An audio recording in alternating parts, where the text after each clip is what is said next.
हम आपको पढ़ाने वाले हैं मित्रता, जो कि बहुत ही इम्पोर्टेंट गद्यांश है, जो हाई स्कूल यूपी बोर्ड में पूछा जाता है। ये 6 नंबर का आता है। आप इसकी अच्छे से व्याख्या करेंगे। हम लोग ऐसे समय में समाज प्रवेश करके अपना कार्य आरंभ करते हैं, जबकि हमारा चित्त कोमल और हर तरह का संस्कार ग्रहण करने के योग्य रहता है। हमारे भाव अपमार्जित और हमारी प्रवृत्ति अपरिपक्व रहती है। हम लोग कच्ची मिट्टी के मूर्ति के समान रहते हैं, जिस रूप का चाहे उस रूप का करें, चाहे राक्षस बनाए चाहे देवता। ऐसे लोगों के साथ करना हमारे लिए बुरा है, जो हमसे अधिक दृढ़ संकल्प के हैं, क्योंकि हमें उनकी हर एक बात बिना विरोध के मान लेनी पड़ती है। पर ऐसे लोगों का साथ करना और बुरा है, जो हमारी बात को ऊपर रखते हैं, क्योंकि दशा में ना तो हमारे ऊपर कोई दबाव रहता है और ना ही हमारे कोई सहारा रहता है।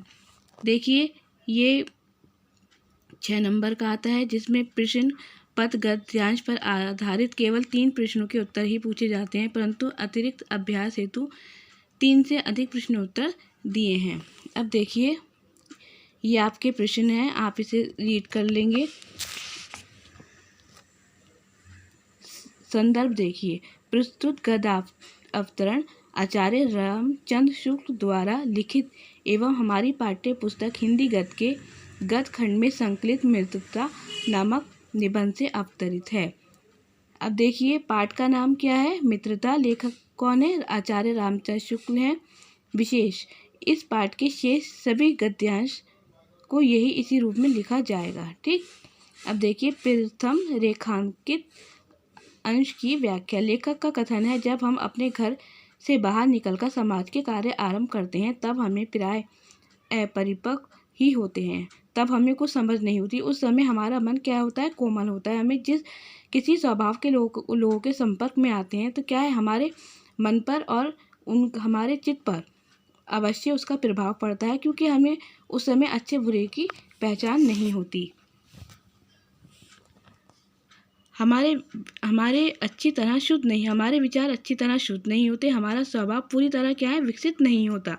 द्वितीय रेखा का व्याख्या देखिए। लेखक का कहना है, जब हम व्यक्ति घर की सीमाओं से बाहर निकलकर सामाजिक जीवन में प्रवेश करते हैं, उस समय उसका स्वभाव कच्ची मिट्टी के समान होता है। मिट्टी की मूर्ति जब तक आग से नहीं तपाई जाती, तब तक उसे इच्छा अनुसार रूप दिया जा सकता है। उस प्रकार जब हमारे स्वभाव और विचारों में दृढ़ता नहीं होगी, जब हमारे विचार और स्वभाव में दृढ़ता नहीं होगी, तब तक हमारे आचरण मनचाहे रूप में ढाला जा सकता है। उस समय हमारे ऊपर मित्रों का आचरण का गहरा प्रभाव पड़ता है। जैसे हमारे मित्र होंगे, हमारा क्या है, आचरण भी वैसे ही हो जाएगा। यदि उस समय हम अच्छी बातों का प्रभाव पड़ गया, तो हम देवताओं के समान सम्मानीय बन सकते हैं, और बुरी बातों का प्रभाव पड़ गया तो क्या होगा? हमारा आचरण क्या है? राक्षस के समान हो जाएगा, घृणित हो जाएगा और नीचा भी हो सकता है। देखिए, तृतीय रेखा का व्याख्या देखिए। लेखक का मत है कि हमें ऐसे लोगों की संगति नहीं करनी चाहिए, जिनकी इच्छा शक्ति हमसे अधिक सबल और संकल्प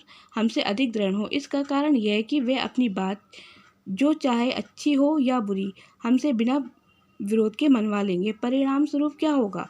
हम निर्बल होते चले जाएंगे, कमज़ोर होते चले जाएंगे। हम निर्बल शक्ति के लोगों का दृढ़ संकल्प से शक्ति वाले लोगों हम क्या है? हम निर्बल संकल्प शक्ति के लोगों का साथ करना इन दृढ़ संकल्प शक्ति वाले लोगों से भी अधिक बुरा है, जो हमारी बातों को सर्वोपरि रखते हैं। ऐसी स्थिति में उचित प्रतिरोध और सहयोग के अभाव में हमारी क्या है?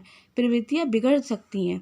तात्पर्य यह है कि हाँ में हाँ मिलाने वाले तथा अच्छी बुरी दोनों बातों का समर्थन करने वाले लोग कैसे हैं? वो हमारे मित्र हो ही नहीं सकते।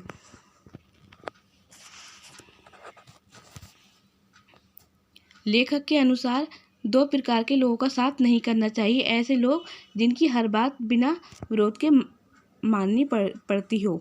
ऐसे लोग जो सदैव हमारी बात को महत्व प्रदान करें अथवा ऊपर रखें। सामाजिक जीवन में प्रवेश के समय हमारे भाव अच्छी तरह शुद्ध नहीं होते, हमारा चित्त कोमल होता है, हमारी प्रवृत्तियाँ पूर्ण रूप से परिपक्व नहीं होती।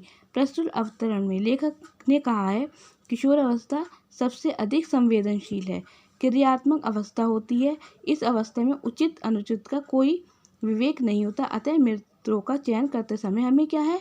बहुत ध्यान रखना चाहिए। सामाजिक जीवन प्रारंभिक समय में हमारी स्थिति, जब हम सामाजिक जीवन में होते हैं तो हमारी स्थिति कैसी होती है? कच्ची मिट्टी के समान होती है, जिसे इच्छा अनुसार कोई भी स्वरूप दिया जा सकता है।